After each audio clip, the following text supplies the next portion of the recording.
पुरुषोत्तम मास महात्म्य कथा द्वितीय अध्याय। सुत जी बोले, राजा परीक्षित के पूछने पर भगवान सुख द्वारा कथित परम पुण्यप्रद श्रीमद् भगवत सुखदेव जी के प्रसाद से सुनकर और अनंतर राजा का मोक्ष भी देखकर अब यहाँ यज्ञ करने को उद्यत ब्राह्मणों को देखने के लिए मैं आया हूँ और यहाँ यज्ञ में दीक्षा लिए हुए ब्राह्मणों का दर्शन कर मैं कृतार्थ हुआ। ऋषि बोले, हे साधो, अन्य विषय की बातों को त्याग कर भगवान कृष्ण देव पायन के प्रसाद से उनके मुख से जो आपने सुना है वही अपूर्ण विषय है।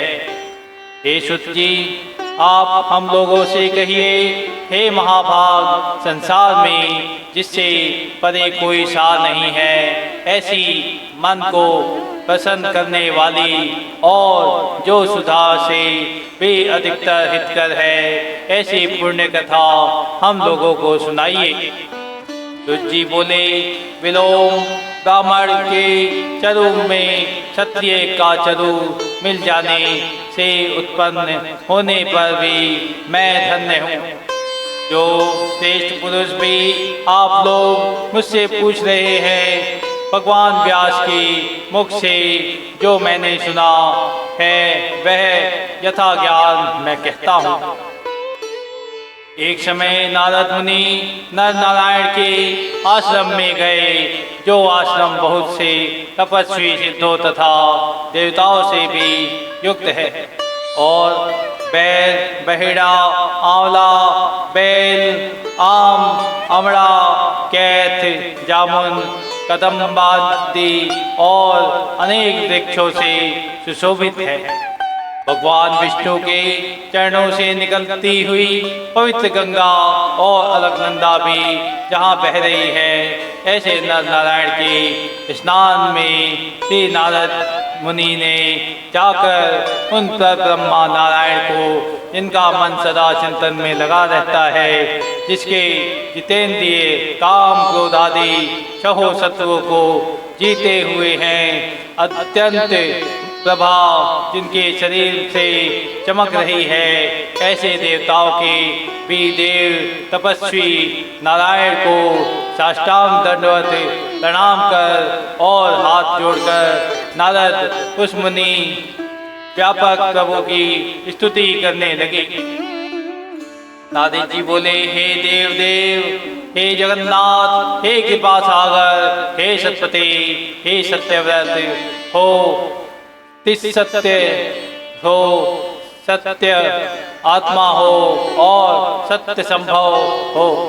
हे सत्य योनि, आपको नमस्कार है। मैं आपकी शरण में आया हूँ। आपका जो तप है वह संपूर्ण प्राणियों की शिक्षा के लिए और मर्यादा की स्थापना के लिए। यदि आप तपस्या न करें तो जैसे कलयुग में एक के पाप करने से सारी पृथ्वी डूबती है, वैसे ही एक के पुण्य करने से सारी पृथ्वी तरती है। इसमें तनिक भी संशय नहीं है। पहले सतयुग आदि में जैसे एक पाप करता था तो सभी पापी हो जाते थे, ऐसी स्थिति हटाकर कलयुग में केवल कर्ता ही पापों में से लिप्त होता है। यह आपकी तप की स्थिति है। हे भगवान, कली में जितने प्राणी हैं सब विषयों में आसक्त हैं। स्त्री पुत्र गृह में लगा है चित्त जिनका, ऐसे प्राणियों का हित करने वाला जो और मेरा भी थोड़ा कल्याण हो, ऐसा विषय विचार कर केवल आप ही कहने के योग्य हैं। वही आपके मुख से सुनने की इच्छा से मैं ब्रह्मलोक से यहाँ आया हूँ। आप ही उपकार प्रिय विष्णु हैं, जैसा वेदों में निश्चित है। इसलिए लोकोपकार के लिए कथा का सार इस समय आप सुनाइए। इसके श्रावण मात्र से निर्भय मोक्ष पद को प्राप्त करते हैं। इस प्रकार नारद जी का वचन सुन भगवान ऋषि आनंद से खिलखिला उठे और भुवन को पवित्र करने वाली पुण्य कथा आरंभ की। श्री नारायण बोले, हे नारद, गोपों की स्त्रियों के मुख कमल के भ्रमर, रास के ईश्वर, रसिकों के आभरण, वृंदावन बिहारी, ब्रज के पति आदि पुरुष भगवान की पुण्य कथा को कहता हूँ, जो निमेष मात्र समय में जगत को उत्पन्न करने वाले हैं। उनके कर्मों को है वत्स इस पृथ्वी पर कौन वर्णन कर सकता है। हे नारद मुनि, आप भी भगवान के चरित्र का सरस सार जानते हैं और यह भी जानते हैं कि भगवत चरित्र वाणी द्वारा नहीं कहा जा सकता। तथापि अद्भुत पुरुषोत्तम महात्म्य आदर से कहते हैं।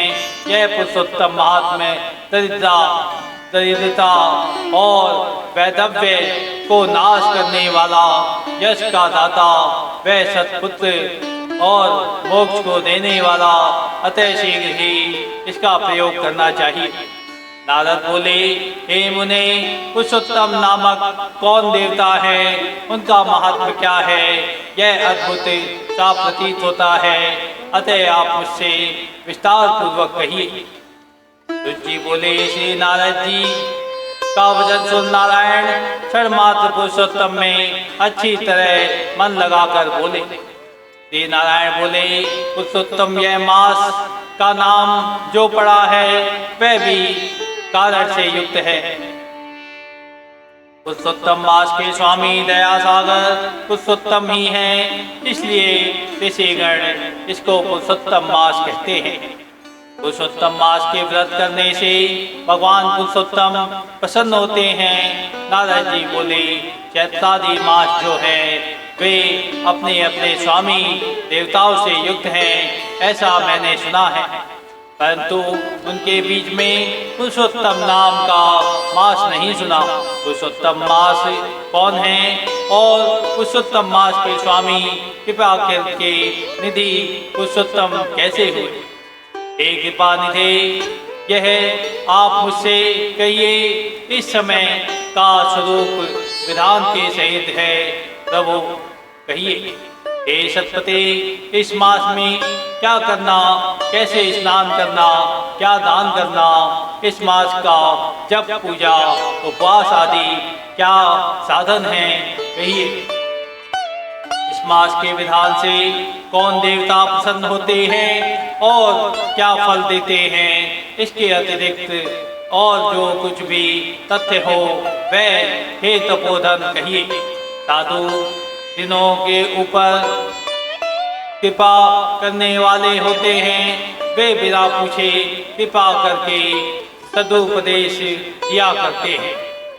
इस पृथ्वी पर जो मनुष्य दुष्टों के भाग्य के अनुवर्ती, दरिद्रता से पीड़ित, नित्य रोगी रहने वाले, पुत्र चाहने वाले, जड़, गूंगे, ऊपर से अपने को बड़े धार्मिक दर्शाने वाले, विद्याविहीन, मलिन वस्त्रों को धारण करने वाले, नास्तिक, परिश्रेगामी, नीच जर्जर, दास वृत्ति करने वाले, आशा जिनकी नष्ट हो गई है, संकल्प जिनके भंग हो गए हैं, तत्व जिनके क्षीण हो गए हैं, कुरूपी, रोगी, कुष्ठी, टेढ़े मेढ़े अंग वाले, अंधे, इष्ट वियोग, मित्र वियोग, स्त्री वियोग, आत्म पुरुष वियोग, माता पिता विहीन, शोक दुख आदि से सुख गए हैं, अंग जिनके अपने इष्ट वस्तु से रहित उत्पन्न हुआ करते हैं, किस अनुष्ठान के करने और सुनने से पुनः उत्पन्न न हो, हे प्रभु ऐसा प्रयोग हमको सुनाइए। वैधव्य, वध्यादोष, अंगहीनता, दुष्ट व्याधियां, रक्त पित्त आदि, मृगी, राज्याक्षमय आदि जो दोष हैं, इन दोषों से दुखित मनुष्यों को देखकर हे जगन्नाथ मैं दुखी हूँ, अतः मेरे ऊपर दया करके हे ब्राह्मण मेरे मन को प्रसन्न करने वाले विषय को विस्तार से कहिए। हे प्रभु आप सर्वज्ञ हैं, समस्त तत्वों के आयतन हैं। सूत जी बोले इस प्रकार नारद के परोपकारी मधुर वचनों को सुनकर देवादिदेव नारायण चंद्रमा की तरह शांत महामुनि नारद से नए मेघ के समान गंभीर वचन बोले। इति बृहन्नारदये पुरुषोत्तम मास महात्मये द्वितीय अध्याय हरि शरणम। बोलिए श्री कृष्ण भगवान की जय।